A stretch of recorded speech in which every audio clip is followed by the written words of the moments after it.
In the name of God, ladies and gentlemen, first of all, I should express my gratitude from Schiller Institute for organizing this meeting, particularly from Mrs. LaRouche and her colleagues.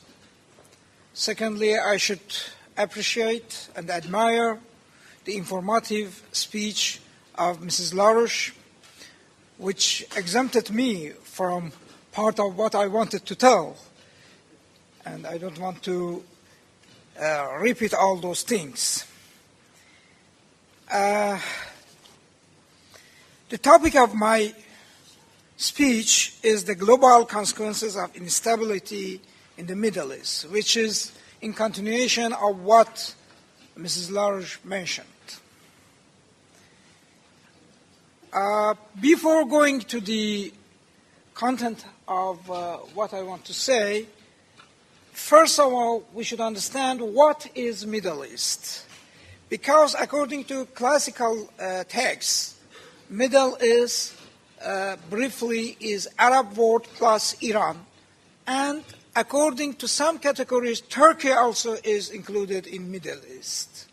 But nowadays, regarding what is happening in Afghanistan and Pakistan and the consequences of those groups who have been active and trained in that area in the whole Middle East, I think we cannot exclude Afghanistan and Pakistan from the Middle East. Middle East importance is in a couple of areas. One is its geographical importance. Middle East is a bridge between three continents, Asia, Africa, and Europe. And very important transit channels is existing in Middle East, maybe the most important of them all over the world, like Suez Channel, Hormuz Strait, Persian Gulf, even Jabal al-Tariq, Bab al-Mandab. These are very crucial for world economy. Another importance of Middle East is economic importance. Almost 2/3 of the energy which is exported to the civilized world is produced and passing through Middle East. The cultural importance of Middle East is not ignorable. Middle East is cradle of civilization. The most important civilizations of human beings since thousands of years back have been born in Middle East, in Mesopotamia, in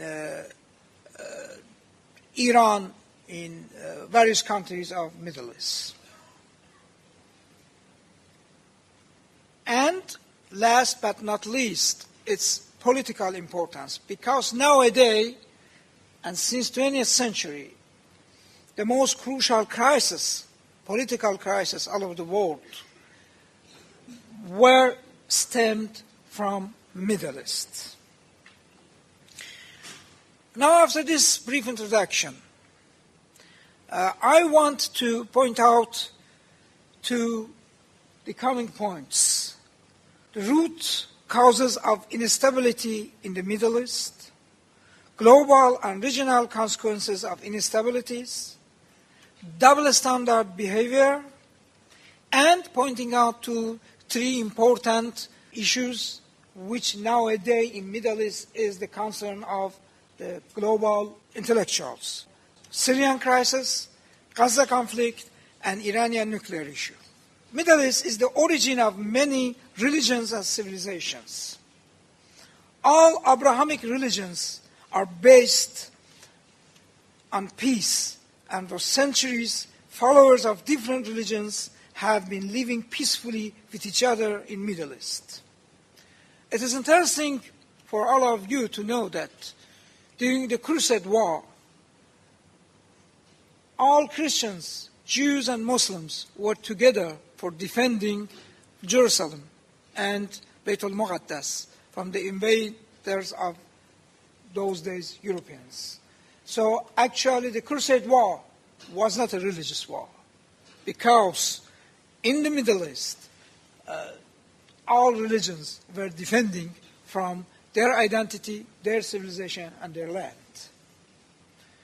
I remember once I was in a meeting, and Samuel Huntington, who established this strange theory of clash of civilizations, he was talking about clashes between Christianity and Jewish, according to him, the same category with Islam and Buddhism, etc. I raised my hand and I told him, Professor Huntington, why you don't mention that during the Crusade War, Middle Eastern Jews and Christians were defending from their land shoulder to shoulder and along with the Muslims? He responded me very strangely. He said that according to us, when we are talking about Christianity, we believe Christians in the West. In other words, the Christians at the other parts of the world maybe are second-grade Christians or are not Christians. This is what he said. I'm quoting him. Therefore,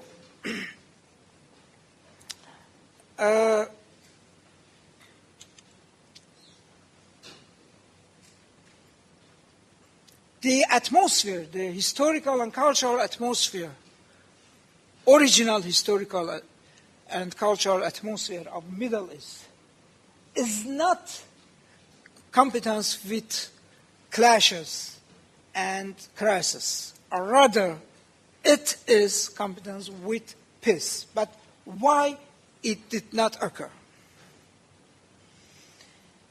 The root cause of current instabilities in Middle East goes back to divide and rule policy followed by global powers in the region, particularly by Britishers, since early 20th century. After World War I, one of the main goals of Allied forces, particularly Britishers and French, was disintegration and vanishing of Ottoman Empire. Well, they had their historical problems with them since 16th century. And after Ottoman Empire became the sick man of the Europe, they availed the opportunity and they believed that now is the time for revenging all those inconveniences that we have had with the Ottoman Empire. Therefore, just after World War II, they tried to plan new borders and artificial divisions in the Middle East. Of course, the memory of Crusade War also was very much effective in this decision. Sykes, the British expert, as well as Picot, the French, in early 20s, they draw the new borders in the Middle East, which were completely artificial, and they were not according to historical realities. They created artificial countries. Iraq is one of them. Although, as Mrs. LaRouche mentioned, Baghdad, 1,000 years ago, was a glorious capital of culture all over the world, particularly in the Muslim world. But Iraq, in the shape that we have nowadays, was not and did not have that historical authenticity and originality. Turkey as well. The Turkey nowadays that is existing, when you go through the history, it was not like this. Syria, Lebanon, Jordan, even Saudi Arabia. All these borders were drawn artificially with the aim of divide and rule. And this was the reason that various ethnicities, various minorities were planted in all countries. So the ethnic problems, the inter-ethnic problems was created in that part of the world. Kurd Arab, Shia Sunni, Darruzi Sunni, etc., etc., Wahhabi and other Sunnis. And seems that both of those who drawn these borders and Stalin have studied at the same school, because Stalin, when drawn the borders of republics of ex-Soviet Union, he did the same. He separated, he disintegrated Tajikistan and separated part of that and gave it to Uzbekistan. And even nowadays, it is a matter of conflict between these countries, or Armenia and Azerbaijan. The other reason, and of course these artificial borders, apart from ethnic problems, it created another very important problem, which by passing the time, its importance is more visible, which is water problem. The rivers, which for hundreds, thousands of years were irrigating the lands in Middle East without any problem, they were divided in various countries. And nowadays you see that what is the root problem between Syria and Turkey, Iraq and Turkey? This is Tigris and Euphrates. Another root of instability in the Middle East is the creation of Israel and providing unconditional support for that. Well, they tried to make an ideological reason for creation of Israel. Here is not a conducive time and place for having this historical argument, but I think it has been discussed enough that even among the Jews themselves, that Israel was not the land of the Jews which have been promised by Prophet Moses. The creation of Israel was after the Balfour's declaration, then British Foreign Minister in 1917, and they encouraged the Jews of Eastern Europe, interestingly, not Western Europe, because the Jews in Western Europe had a good economic condition. And the Jews in Eastern Europe could cause problem for them and for whole Western Europe, particularly after creation of communism. They encouraged the Jews of Eastern Europe to go to the Middle East, and their immigration was not in a natural way. Although at first days it was only about purchasing the lands, but after creating a community, then the clashes between that community and original inhabitants of that area started. And from that time, which was mid-20s, up to now, within about 90 years, these clashes is intensifying day by day.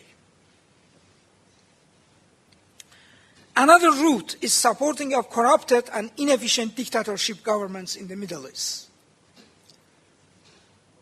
Middle East and Iran is one of the oldest birthplace of democracy. In 1905, in Iran, constitutional revolution happened, and Iran's monarchy changed to a constitutional monarchy. But it did not repeat other places. Even in Turkey, it was something different. In Middle East, almost all countries were under dictatorship, and although democracy, as in West, they claim that is their basic principle, this principle was not valid in Middle East. And the best allies of West in the Middle East were the most dictators. Nowadays, it is completely clear for everybody.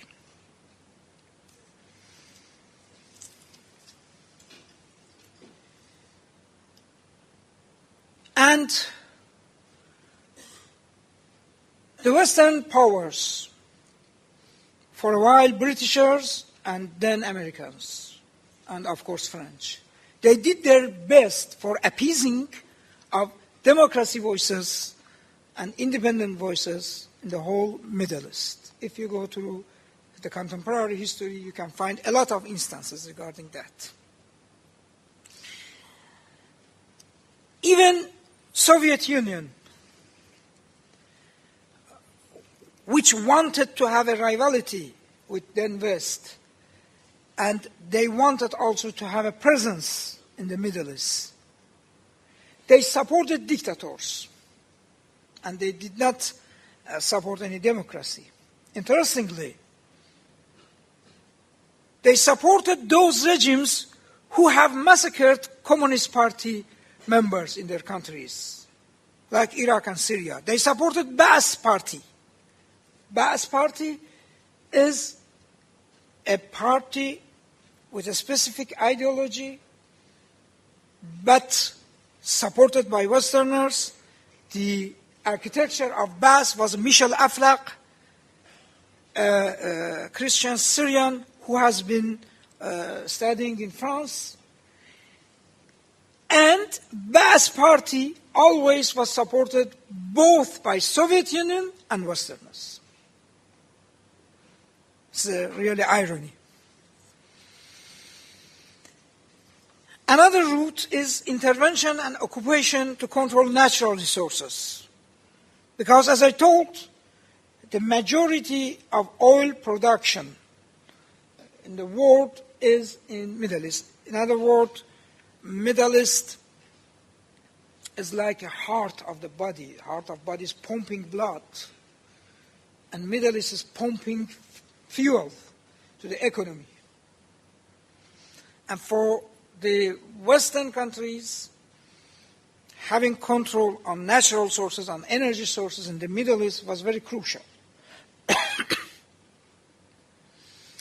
The first appeasement of West to the movement which was against this control was in Iran. In 1951, when Dr. Mossadegh's government, a completely democratically elected government, came to power and nationalized Iranian oil industry. And after 2 years, by help of Britishers and Americans, in a military coup, not in an election, he was toppled down and he was jailed. And many of his followers were jailed and killed. Of course, Madeleine Albright, then Foreign Minister of the United States, a few years back, in one of her speeches, she said that, yes, we are very sorry about that. And there were many other instances. The recent instance of that, one was supporting of Iraqi war against Iran. Saddam Hussein was provoked by the Americans, and nowadays it is revealed that the then chairman of Defense Committee of Reagan administration, who became Donald Rumsfeld during the Junior Bush as a defense minister, he went to Iraq, he met Saddam Hussein, and now all documents have been revealed even in a film. And unfortunately, even a country like Germany, in this country, the companies were those who were supporting Saddam Hussein by chemical weapon technology. And this was Saddam Hussein who used chemical weapon against Iran. It was the first time after World War I, which caused 100,000 casualties. And nowadays, majority of them are having different types of cancers, and they are dying day by day after 20 years. The second recent instance was occupation of Iraq and Afghanistan in the 21st century, which Madame LaRouche mentioned some reasons of that. I don't want to repeat it. But now it is quite obvious for everybody that it was by fraud documentation to make a file against them, either because of September 11th or because of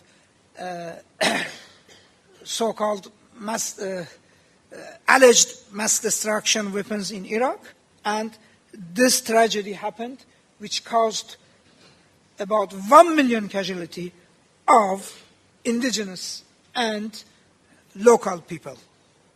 Madame LaRouche mentioned about the casualties of Americans. I don't want to repeat it. But 1 million people in Iraq and Afghanistan were killed, directly or indirectly, because of sanctions, because of weapons, because of radioactive weapons, weak radioactive weapons which the United States used against them, and because of many reasons.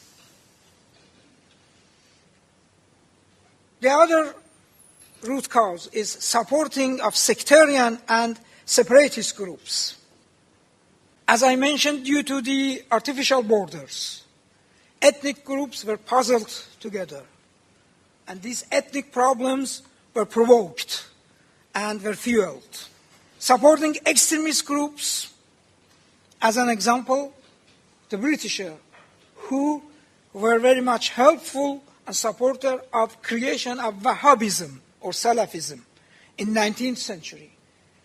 Nowadays, many documents, including Mr. Humphrey, the then diplomat, British diplomat, book has been published that how he encouraged Abdul Wahhab and how he helped him to create a new fraction in Islam, extremist fraction, which nowadays, even after more than 1 century and a half, we are causing problems of Salafism and Al-Qaeda due to this origin. Supporting separatist groups in Iran, Iraq, Turkey, etc., like Kurds, Arabs, Baluchs. Again, it is not a hidden issue that, for instance, the separatist Kurd groups of Turkey or Iran, like PKK, are living peacefully here in Germany. Their leaders. And whenever there is any operation, a terrorist operation in Iran or in Turkey, those leaders who are living here in Germany, they claim that, yes, this happened. And no one asks them that, why this happened, who are you, what are the links between them. I hope once Verfassung Schulz puts her efforts on these type of conspiracies.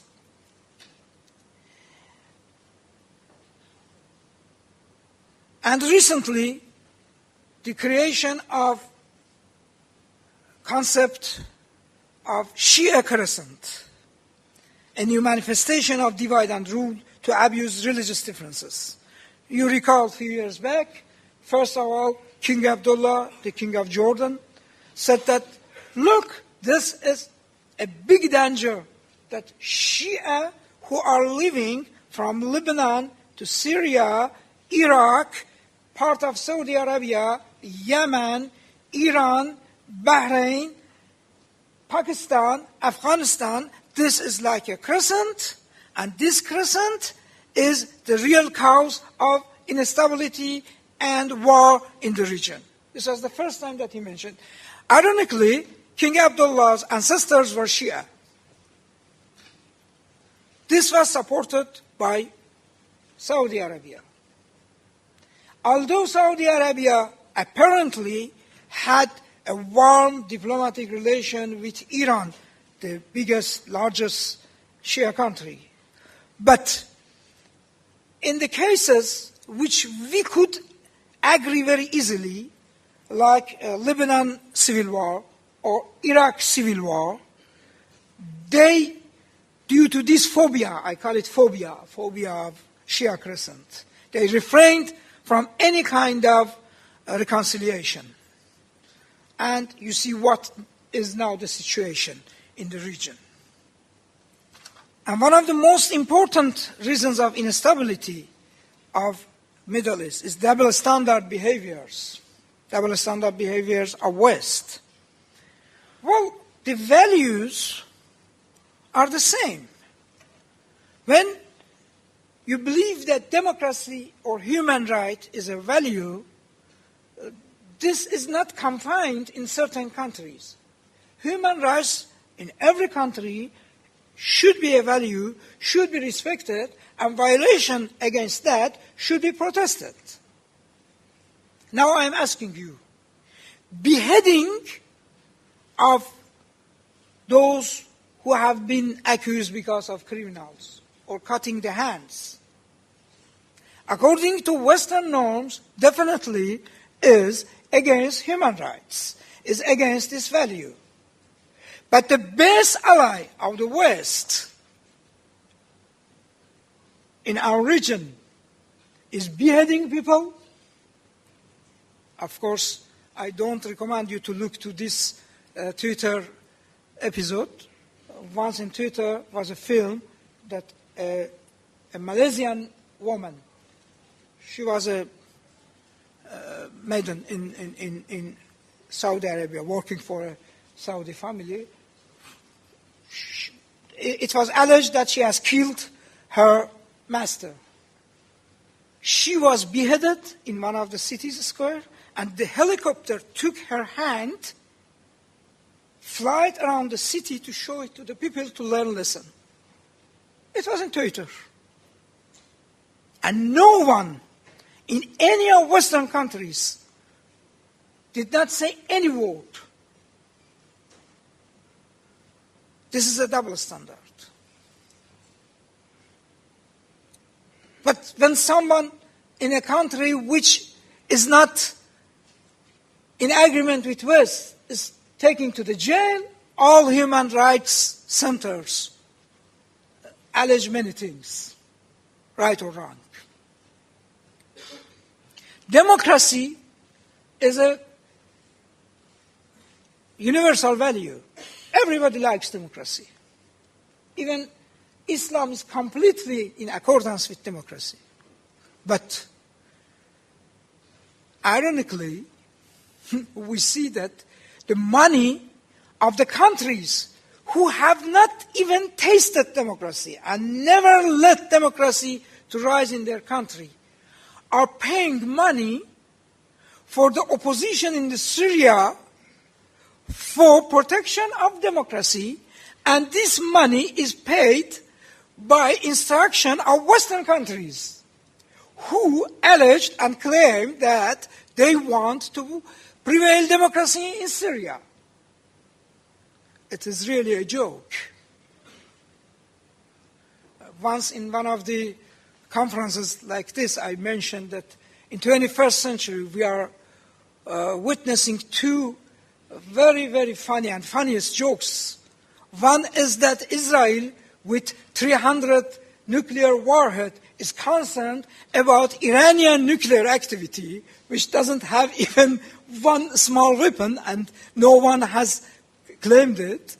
Secondly, that those countries are paying, like Qatar and Saudi, are paying a lot of money and supporting to the oppositions in a country like Syria for establishing democracy. These are real funny jokes. These are instances and examples of double standard. In Bahrain, when the majority rise up and protest against dictatorship and discrimination of their government, and when Saudis come with their troops and brigades, armor brigades, and settle down in that tiny country, no one protests. No one protests. Rather, they are supported. Even the Bahraini opposition doesn't have permission for demonstration, for conferences. In Gaza, well, you recall what happened in recent weeks. Israelis were suspicious that there are some, as they claim or call them, terrorist groups or resistant groups in Gaza. They bombarded some houses. Some children were killed. The Gaza and Hamas responded by shooting some rockets. Then they bombarded more and more. Who was the casualty of the bombardments? The militants? No. Nowadays it is completely revealed. Children, women, old men, non-militants. Even they bombarded a tall building which could not be miscalculated, which was the mass media building, and the journalists were there. And no one accused them. Rather, here in West, they said that this is the right of Israelis to defend their security. But is this right only exclusive for Israeli? The Palestinians do not have any right for maintaining their security?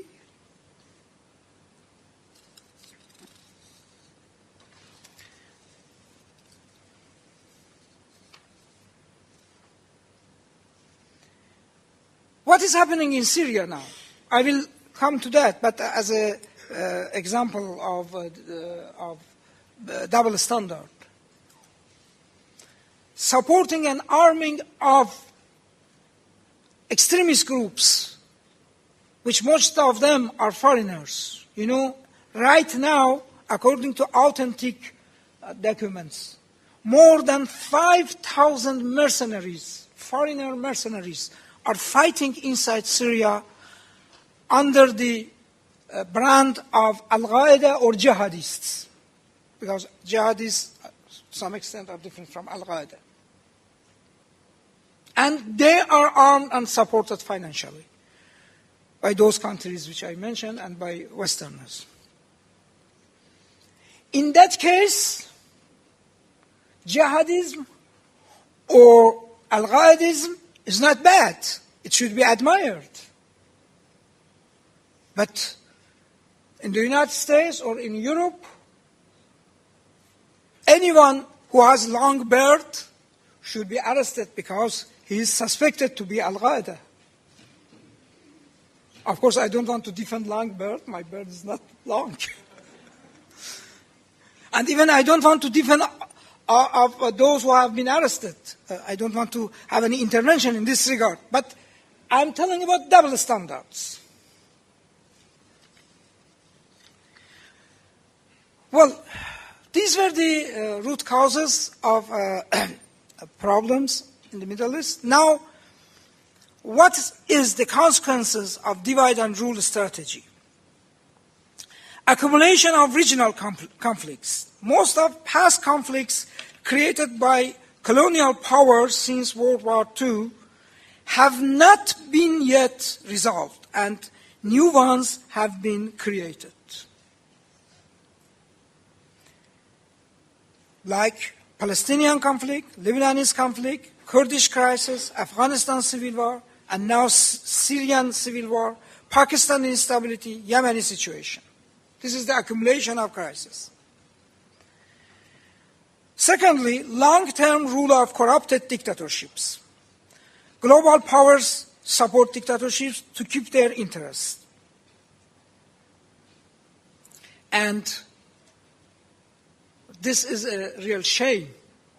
Everybody remembers that Hosni Mubarak, up to last days, that there were even small hopes for his maintaining, was supported by United States administration and even by Europeans.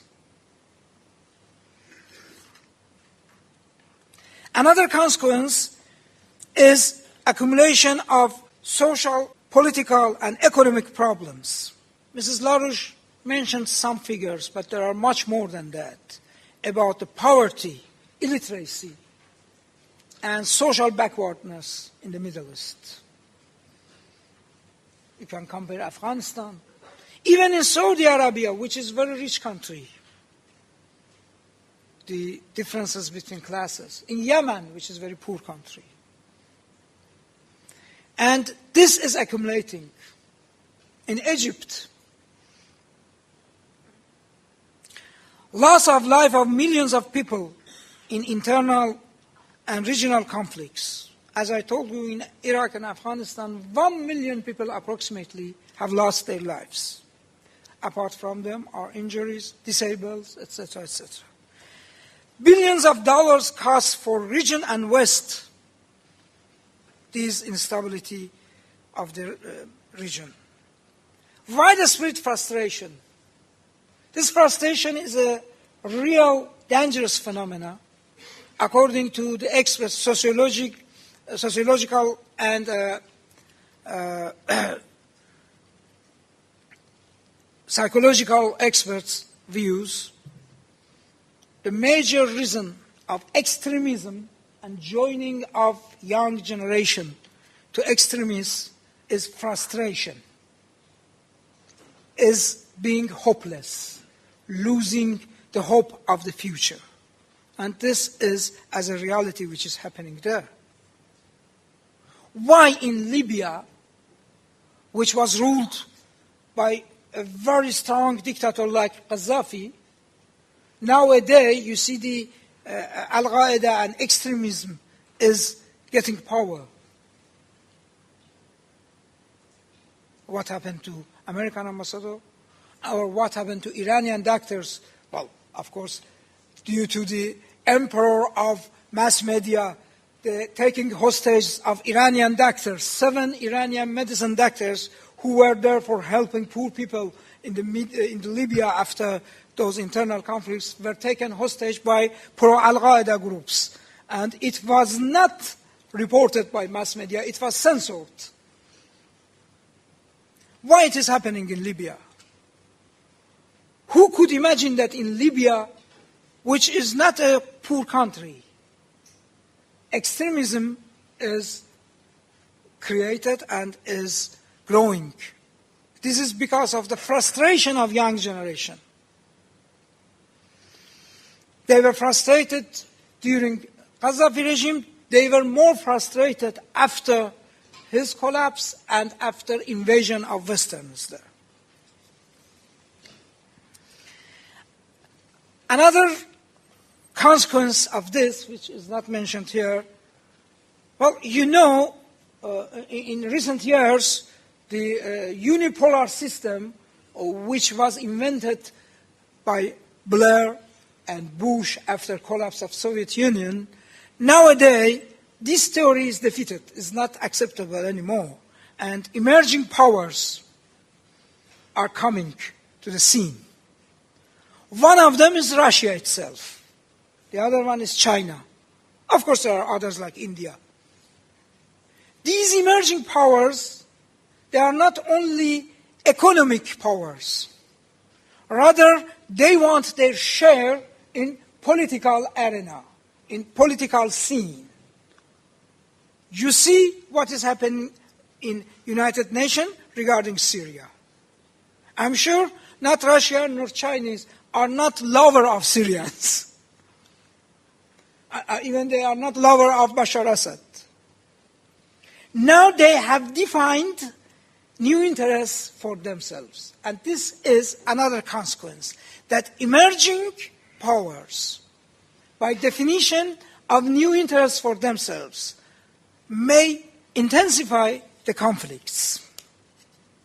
Coming to Syrian conflict are supported by 2 groups.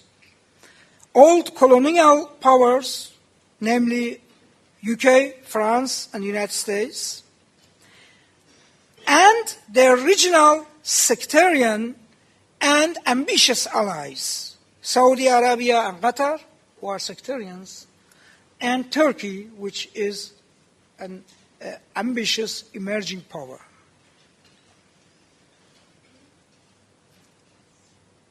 The sectarian countries are in fear of that phobia, Shia crescent, that, well, Syrian government, Syrian regime is Alawite, they are a friend of Iran, and they should be toppled down. Their concern is not democracy, because democracy in Syria was much more than Egypt or Yemen. Turkey, as an ambitious emerging power which has many ambitions, and they have in their mind the Ottoman Empire situation, they want to resume their regional influences. Syrian conflict destabilized the whole region, Lebanon, Iraq, Turkey, Jordan, and Saudi Arabia. And don't forget that by the destabilizing of these countries, the first region which will be affected is Europe. You can imagine what may happen in Turkey after the stabilization of Syria. Turk-Kurd conflicts, which has its backgrounds in decades, and even nowadays the Turkish army is involved in that. Can you imagine that? God forbid, if a civil war happens inside Turkey, what will be its effects in Europe? The extremism conflicts in Egypt, in Libya, in North Africa will be intensified after they get victory in Syria. Can you imagine that? What will happen if Afghanistan scenario repeats? You see the Afghanistan and Pakistan situation nowadays. Pakistan, as a supporter of Taliban extremist group, nowadays is victim of Talibans. You see what is the situation in Pakistan. Jordan, which, as most analysts say, that might be the first victim of this instability, because the system in Jordan is not a democratic system. People are frustrated. Meanwhile, the extremist group have their roots there. Palestinians are there. You can imagine what will happen in Jordan. Saudi Arabia, the discrimination and conflicts between Shia and Sunnis in Saudi Arabia and appeasing of the Shia movements in the oil-rich eastern part of Saudi Arabia. Terrorist groups that are trained in Syria then will expand to the whole world, especially Europe. Another issue, as an example of regional crisis, is Iranian nuclear issue. I don't want to go to the details. I don't have enough time. I only point out to some issues. The root cause of nuclear problem between Iran and West goes back to a double standard. Before Islamic Republic creation in Iran, this was United States who advised and recommended Iran to have nuclear power plants, not 1, 20. This plan was composed in Gerald Ford presidency. And according to advisors of Americans, German companies started the first project in Bushehr, and second one was started by French companies in Khuzestan, near border of Iraq. Immediately after Islamic Republic formed and Shah dictator regime was toppled down because of uprising of people, all these projects were stopped. Now, if you go to the files, even those days, enrichment was a part of that project. I think even a small child can raise this question. Why atomic energy, nuclear activity is legal, logic, and a part of development for a dictator regime, but it is illegal, it is dangerous, it causes security problems for a democratically elected government. Those projects, the Bushehr project was almost 85% complete by German companies, and they relinquished it. Iran's nuclear policy is based on our belief system, which is Islam. And these bases are, first, justice. We want to benefit from our rights according to NPT, we are from the first signatory of NPT in 1968. Second is resistance against discrimination. We are defending our rights and resisting against pressures. Thirdly, equality. Peaceful nuclear technology for all and nuclear weapon for no one, without discrimination. These are our belief and ideological aspects which is forming the nuclear policy of Iran And several times we have mentioned that we are ready for any type of legal control, but not discriminatory. Enrichment is a part of NPT. We cannot understand why Brazil can have enrichment and Iran cannot. Conclusion. Well, due to the topic of this conference, which is about new paradigm, along with what Madame LaRouche said, I want to use different wordings for the same concept, new paradigm. This new paradigm can be established by, first, justice. Justice is one of the 5 principles of our belief system. Believing in God and its unity, believing in prophetness and Prophet Muhammad, believing in afterlife situation, believing in leadership of Imam, and justice. So justice is like, as we call it, Tawhid, or God's uniqueness. Secondly, believe in peace and justice for all political, religious, and ethnic groups in the region. If the new paradigm is based on this, it can be successful.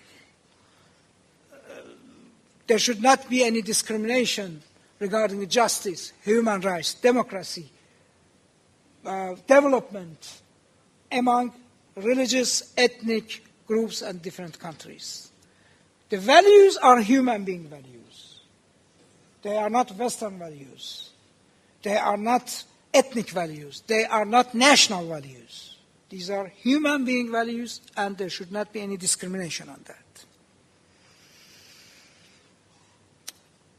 In Iran, we have a good example of peaceful living of different ethnic, religious, and political groups for the centuries. We have never had religious fights in Iran, like what was here in Europe in 30 years wars, and etc., etc. Even nowadays, although we have a very tiny minority, religious minority, we have about 300,000 Christians and about 25,000 Jews and about 20,000 Zoroastrians. The Christians have 3 members of parliament because it is not, well, I should tell you that in Egypt, although the Christians are much more than Iran, but they do not have even 1 member of parliament. Why? Because they do not have quota. The religious minority in Egypt are minority everywhere. So when they go to the vote boxes, definitely non-religious get the vote. In Iran, these religious minorities have quota, much more than Muslims. Because according to our law, each 300,000 Iranian has 1 member of parliament as representative. But the Christians with about 300,000 have 3. Jews with 25,000 have 1. Zoroastrians with 20,000 have 1. A good example of peace living of Jews and Muslims in Iran is a charity hospital which belongs to Jews in Tehran. It totally belongs to Jews. But usually Jews are rich people. They don't need to go to the charity hospitals. And this hospital is in a poor area of Tehran, in south of Tehran. 100% of patients go to this charity hospital are Muslims, and doctors, almost all of the doctors are Jews. And the chairperson of that charity is the member of parliament of Jews, who was in Germany a few months back. And he asked for an appointment with Jewish council, and Mr. Grauman, they rejected to give him this appointment. So this is the life in Iran. All tourists who go to Iran, they can see how is the situation of the churches. We have never had any religious conflicts in Iran. Bombardment peace and imposing peace by drones cannot last, will not last. In Afghanistan and Pakistan, this has been proven that it is not successful. Syrian destiny should be decided by Syrian people in a democratic way. The system of governance cannot be imposed. When we say people, we don't say that government or regime, we say people. And there are various mechanisms and even possibility of international observation on that. Foreign interventions have never led to peace and democracy and is contrary to that end. Islamic awakening is a reality, and West suffers from legitimacy and credibility because of past and current policies. It cannot be denied. Look to the results of the votes in those countries that have had this so-called Arab Spring, which was actually Islamic awakening. Our people in Saudi Arabia and Bahrain also should benefit from equal right and dignity. Look to the rights of Shias and how they are forbidden from having the posts. EU is main loser of instabilities in its neighborhood, Middle East. Instabilities will spill over to EU through immigration and terrorism. We live in a multi-power global system, and continuation of regional instabilities benefits emerging powers. Before wrapping up my speech, once again I want to point out a couple of points that Mrs. LaRouche mentioned regarding these water projects. I should clarify that there is a huge project in Iran, and the task force now is working on that, and even the feasibility study has been done for connecting of Caspian Sea to Persian Gulf. You know, Iran, unlike Arabic countries, is not a deserted country. The area, only 1/3, almost 35% of Iran's area is desert. These deserts are laying in the center and southeast part of Iran, which, if a channel connects Caspian Sea to Persian Gulf, the flowing of the water, the humidity, and all those consequences will cause a green area there. And this project is confirmed by Iran, and now they are doing its engineering details. Another project is transferring of Tajikistan's water, because we know Tajikistan in Central Asia has a huge sources of waters. Transferring of those waters via Afghanistan to northeast of Iran, which is a very huge agricultural and touristic area. The northeast of Iran, we have a very important city, Mashhad. Mashhad is a pilgrimage area. Every year, 20 million pilgrimage go to Mashhad, and definitely they need water, they need fruit, they need food. And this is a project that, a tripartite project among Tajikistan, Afghanistan, and Iran. The connection of a railway in Iran is a priority. Now Iran is completely connecting Persian Gulf to Central Asia by 2 railroads, not 1. Pakistan is connected to our network, and our network was connected to Turkey's network and to Europe already. Iraq connection project is almost over, and Iran, due to its geopolitical situation, benefits from this transit situation. You mentioned about development of areas which have crisis. I can give you a good example of Afghanistan. In Afghanistan, we spent a lot for development of the border area of Afghanistan with Iran, which is called Herat. Now, everybody who has gone to Afghanistan says that seems that Herat is a different area or different country from Afghanistan, because in Herat they have asphalt roads, highways, they have enough electricity, they have small-scale industry, which all of them has been established by help of Iran. Thank you very much.